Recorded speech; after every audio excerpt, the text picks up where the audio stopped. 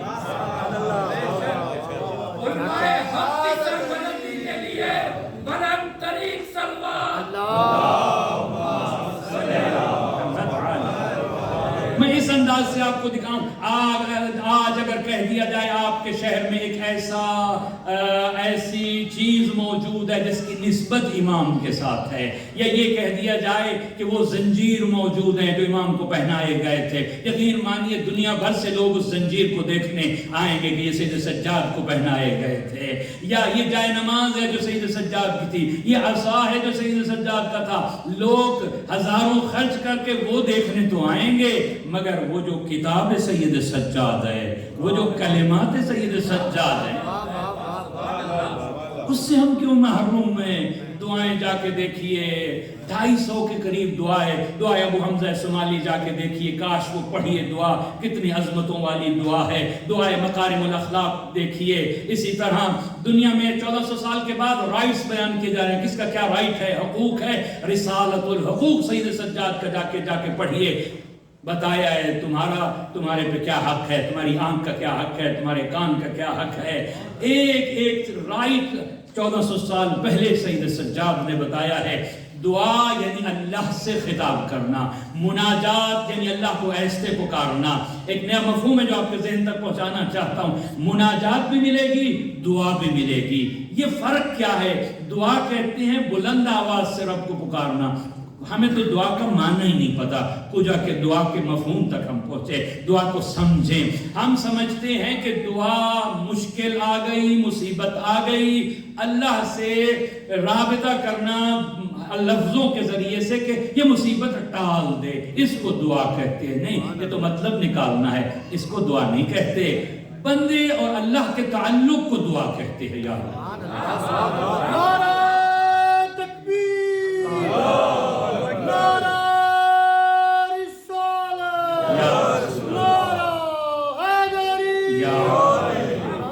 کسی کے زندگی میں دعا نہیں ہے، محروم ہے۔ سید سجاد فرماتے ہیں اللہ نے سب سے زیادہ لذت دعا میں رکھی ہے، کائنات کی کسی شے میں وہ لذت ہی نہیں رکھی۔ کبھی فرمایا باقی ساری عبادتیں ہیں، دعا مخ العبادت ہے، مغز عبادت دعا ہے، اس کائنات کے نور کا نام دعا ہے۔ کبھی فرمایا انبیاء کے اسلحوں کے ساتھ اپنے آپ کو مزین کر لو، کیوں نہیں انبیاء کا ویپن اٹھا لیتے؟ کہا کون سا انبیاء کا اسلحہ ہے؟ کہا الدعاء، دعا کے ذریعے سے متصل رہے بندہ اپنے رب کے ساتھ۔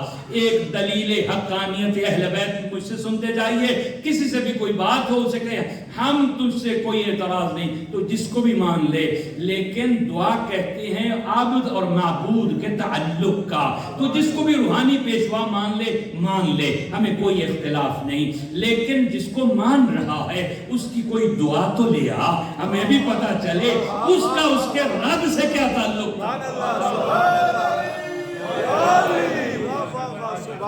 ہم دکھاتے ہیں۔ ہماری دعائیں معصومین کی دعائیں جوشن کبیر میں ہم بتاتے ہیں کہ علی کا اللہ کے ساتھ کیا تعلق ہے، سید سجاد کی دعائیں ہم تمہیں بتاتے ہیں۔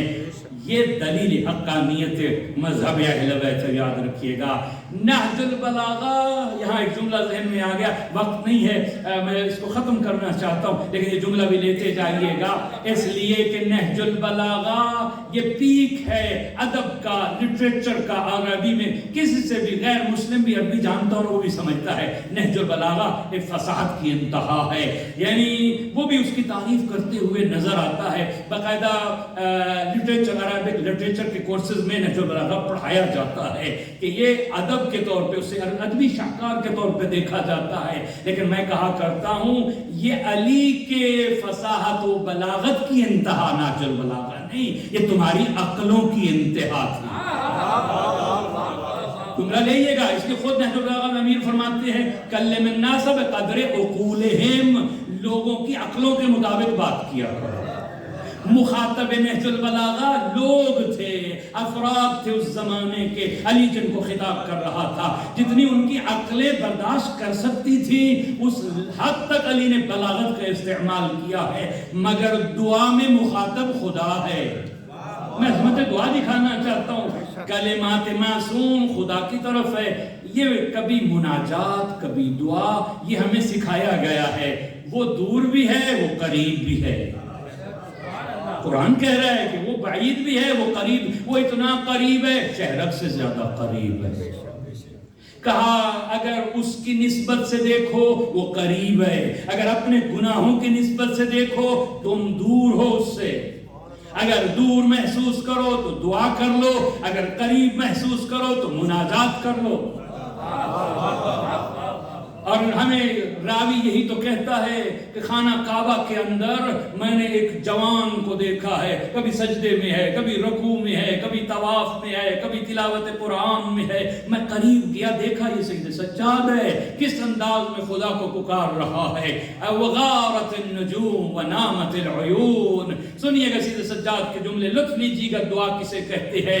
میرے اللہ ستارے ڈوب گئے، آنکھیں دنیا کی سو گئی، غلقت الملوک ابوابہا، دنیا کے بادشاہوں نے دروازے بند کر دیے، تیرا دروازہ سائلین کے لیے اب بھی کھلا ہے۔ دنیا کے بادشاہوں نے پہرے بٹھا رکھے ہوتے ہیں، کرائیٹیریا ہوتا ہے کون آئے کون نہ آئے، ایک مرتبہ 2-3 مرتبہ دے گا، بار بار آئے تو دھتکار دیا جائے گا، مگر تو کتنا کریم ہے، تیرا دروازہ ہر وقت کھلا ہے، ہر انسان کی زبان کو سمجھتا ہے۔ دنیا کے کریم ایک وقت میں ایک کی سن سکتے ہیں، 2 کی سن سکتے ہیں، تو ہر لمحے تو ایسا حی و قیوم ہے، لا تاخذہ سنۃ ولا نوم، نیند تو دور کی بات ہے تجھے اونگ بھی نہیں آتی، زندگی کے کسی لمحے موڑ میں ہر زمان میں تجھے جتنے لوگ پکاریں تو ہر کی پکار کو سنتا ہے۔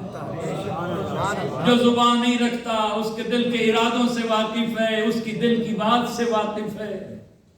سبحان اللہ۔ دعا سیکھنی ہے تو سید سجاد کا ماننے والا ہو اور اس کی زندگی میں دعا نہ ہو، یہ بھی بڑی محرومی ہے۔ بس فضیلت کے گوشے میں بہت سارے عرض کرنا چاہتا تھا، وقت نہیں رہ گیا، لیکن ایک ضرور عرض کروں گا۔ جب کعبے کی بات آئی ہے، حجر اسود پہ بادشاہ کا وقت، بادشاہ کا بیٹا حشام ہے، جا کے سلام کرنا چاہتا ہے حجر اسود کا، مگر بھیڑ اتنی، رش اتنا ہے کہ اس حجر اسود تک حشام ابن عبد الملک نہیں پہنچ سکا۔ دور جا کے اونچے منزل پہ بیٹھ گیا اپنے حواریوں کے ساتھ، اپنے لشکر والوں کے ساتھ کہ رش کم ہو جائے، حجر اسود کا جا کے بوسہ دے لے۔ اتنے میں دیکھا کہ سید سجاد 14ویں کے چاند کا چہرہ ہے جو داخل ہوا ہے، اور ایک مرتبہ حاجیوں نے رستہ دیا جیسے نیل نے موسیٰ کو رستہ دیا تھا، اس انداز میں خرامہ چلتے ہوئے حجر اسود کے پاس آئے۔ اپنے لفظوں میں کہوں گویا حجر اسود نے سجاد کے ہاتھوں کا بوسہ لیا ہے۔ بس سید سجاد پلٹ رہے ہیں، حشام ابن ملک سے کسی نے کہہ دیا تو بادشاہ کا بیٹا ہے، تجھے رش کی وجہ سے موقع نہیں مل سکا۔ یہ کون ہے کہ جسے حاجیوں نے رستہ دے دیا ہے؟ کہتا ہے لا اعرفہ، میں نہیں جانتا، انجان بن رہا تھا۔ اس کے پہلو میں فرزدق بیٹھا ہے، شاعر ہے، درباری شاعر ہے، مگر ایسا قصیدہ فی البدیہ کہا ہے، وقت نہیں ہے کہ میں پورا قصیدہ سناتا، 2 یا 3 شعر سن لیجئے سید سجاد کی عظمتوں کے۔ کہتا ہے اگر تو نہ بھی جانے تو اس سے سید سجاد کی توصیف پہ کیا اثر پڑتا ہے. ھذا الذی تعرف البطح وطعته، جس کے قدموں کی چاپ کو سرزمین مکہ جانتی ہے. والبیت یعرفہ والحل والحرم، یہ کعبہ جانتا ہے سجاد کون ہے، حل و حرم جانتا ہے کہ سجاد کون ہے. کبھی فرمایا ھذا ابن فاطمہ ان کنت جاہلہ، اگر نہیں جانتا میں بتاتا ہوں، یہ فاطمہ کا بیٹا ہے. وجدہ انبیاء اللہ قد ختموا، جس کی جد پہ ختم نبوت ہو گئی ہے وہ ہے سید سجاد. میں نے سارا قصیدہ چھوڑ دیا، کرم سید سجاد آپ کو دکھانا چاہتا ہوں. ایک جملہ عجیب انداز میں کہا، عربی میں نہ کو لا کہتے ہیں، نو کو لا کہتے ہیں عربی میں.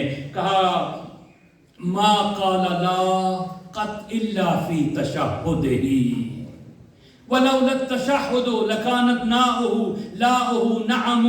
یاد رکھو سجاد کی زندگی کے زبان پہ کبھی لا نہ آتا اگر کلمے میں لا نہ کہنا پڑتا.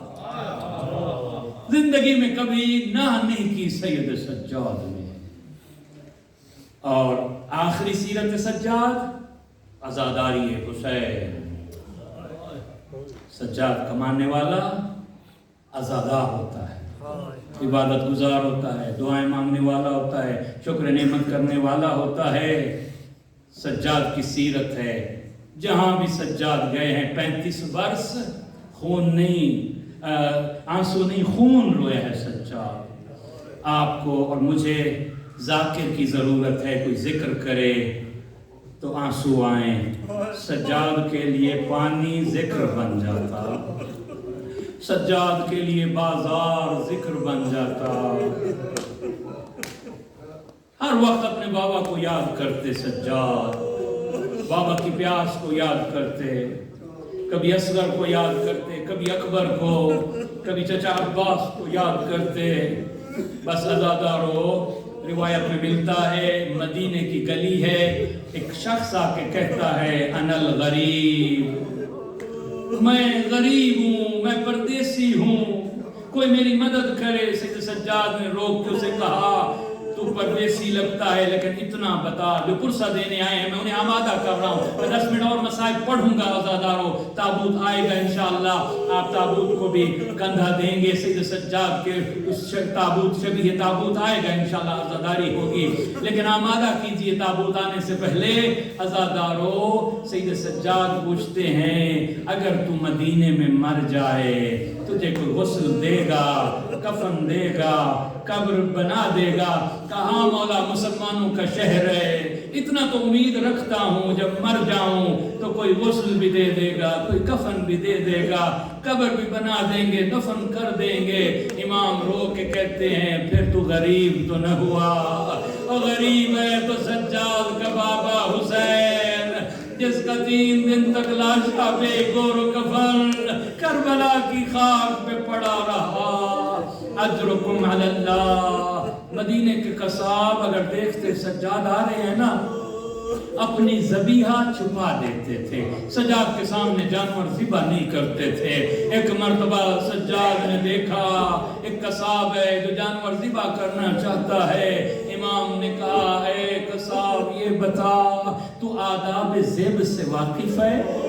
کہا مولا مجھے مسئلہ آتا ہے. کہا بتا ذبح کے آداب کیا ہیں، شریعت کا مسئلہ کیا ہے؟ کہا پہلا مسئلہ یہ ہے جس جانور کو ذبح کیا جائے اسے پانی پلا کے ذبح کیا جائے، پیاسا ذبح نہ کیا جائے. کسی حلال جانور کو بھی رخ پھر گیا کربلا کی طرف بابا، اور مدینے میں قصاب جانور بھی پانی پلا کے ذبح کرتے ہیں. بابا تیری اپنی قسمت فرات کے کنارے 3 دن کے پیاسے کو ذبح کر دیا گیا. دوسرا ادب کیا ہے؟ کہا جانور کو جانور کے سامنے ذبح نہ کیا جائے. کہا بابا تیری اپنی قسمت. اور میری پھوپھی زینب 70 قدم پہ دیکھتی رہ گئی، سکینہ دیکھتی رہ گئی، تیری گردن پہ خنجر چل گیا. عزادارو سید سجاد کی مشکل مسائب بہت ہیں، لیکن 2-3 مسائب کی منزلیں بیان کرنا چاہتا ہوں۔ وہ کون سی منزلیں میں جب سید سجاد کے چہرے پہ موت کی زردی آ گئی ہے، لگتا تھا روح پرواز کر جائے۔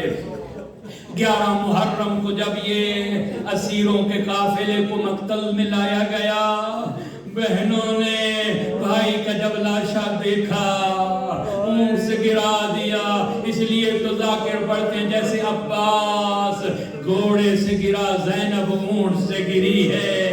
میں کہا کرتا ہوں اونٹ سے گرنا اور ہے، مرد کا بے شک ہاتھ کٹے ہوں، گھوڑے سے گرنا اور ہے، مستور کے ہاتھ بندھے ہوں، اور اونٹ سے گرنا وہاں پہنچی جہاں پتھروں کا ڈھیر ہے، ٹوٹے ہوئے تیر ہے۔ کہا انت اخی الحسین، اور میرا ماں جایا حسین تو ہے۔ صلی علیک ملیک السماء، نانا مدینے سے آ جائیے، یہ آپ کا حسین ہے، ذرا دیکھیے، مرمل بالدماء مقطع الاعضاء۔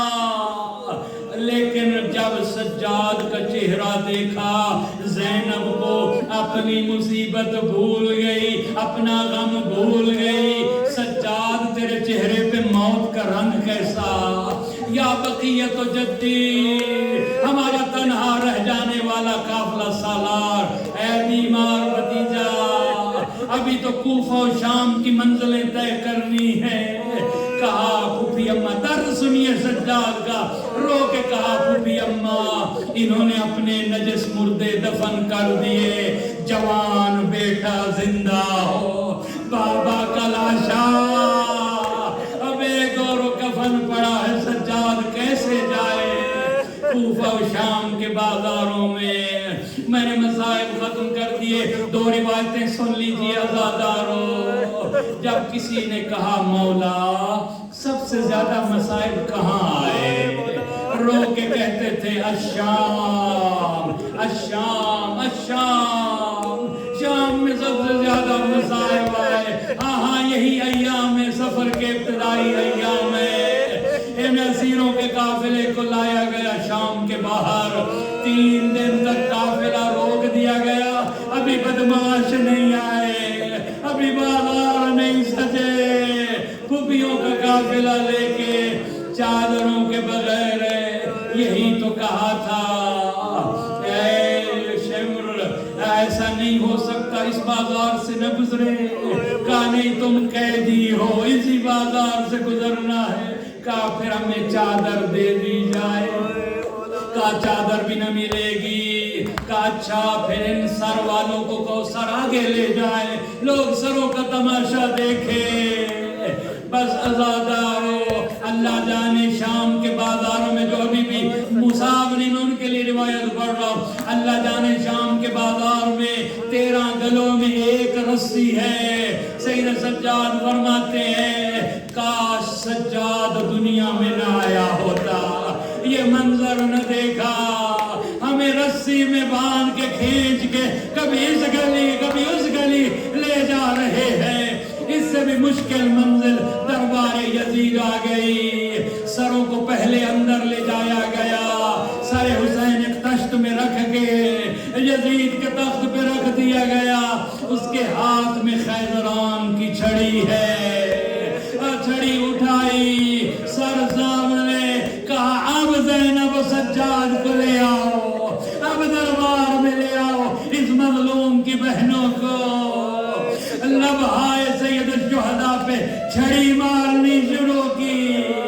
ایک صحابی کہتا ہے یزید بس کر، میں نے رسول کو بوسے دیتے دیکھا ہے، میں کہوں گا صحابی برداشت نہ کر سکا، اللہ جانے بہنوں نے کیسے برداشت کیا۔